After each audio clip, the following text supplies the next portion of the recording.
అయితే మంచిగానే ఉన్నా, మీరు అందరు మంచిగా ఉన్నానైతే కోరుకున్నాను. 5 രൂപയുടെ മഞ്ചല്ല മുത്തേ, 10 രൂപയുടെ മഞ്ച് വേണമെങ്കിലും നിന്റെ ഈ ഇക്കാക്ക മേടിച്ചരും. എന്നെ കേട്ടുകൊണ്ടിരിക്കുന്ന ആളുകൾ പറയണേ, ഈ മുത്തിനെ ഒന്ന് കണ്ടുമുട്ടണമെന്ന് ഭയങ്കര ആഗ്രഹമാണ്.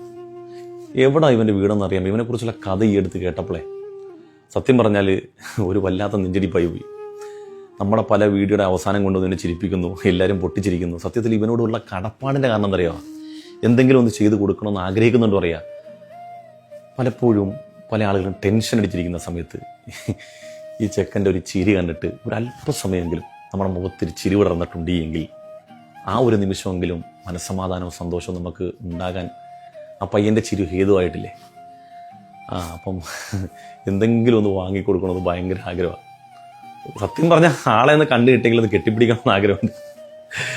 പലപ്പോഴും ഇവൻ്റെ ആ ചിരി വന്നതിന് ശേഷം ചില ആളുകൾ കമൻറ്റ് ചെയ്യും, എൻ്റെ പൊന്നുസ്താദേ, ഈ പ്രത്യേകിച്ച് പ്രവാസികളാണ്, ഉസ്താദേ ഭയങ്കര ടെൻഷൻ, വീട്ടിലേക്ക് വിളിച്ചിട്ട് വീട്ടിലെ ചില അവസ്ഥകൾ കൊണ്ട് ഭയങ്കര ടെൻഷൻ അടിച്ചിരിക്കുകയായിരുന്നു.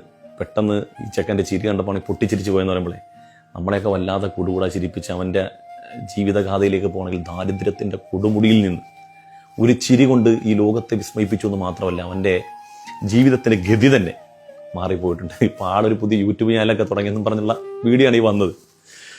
കണ്ടപ്പോൾ വല്ലാത്ത സന്തോഷം തോന്നി. ആളെ ഒന്ന് കണ്ടുപിടിച്ചിരുന്നെങ്കിൽ, ഒന്ന് കണ്ടെത്തിയിരുന്നെങ്കിൽ കാണാമായിരുന്നു എന്നൊക്കെ ഇങ്ങനെ ഒരാഗ്രഹം. എന്തെങ്കിലും നടക്കുമായിരിക്കും ഇൻഷാ അല്ലാഹ്. ഒരിക്കലും നിങ്ങളുടെ മുമ്പിൽ ഈ ചെക്കനെയും കൊണ്ട് ഞാൻ വരും ഇൻഷാ അല്ലാഹ്.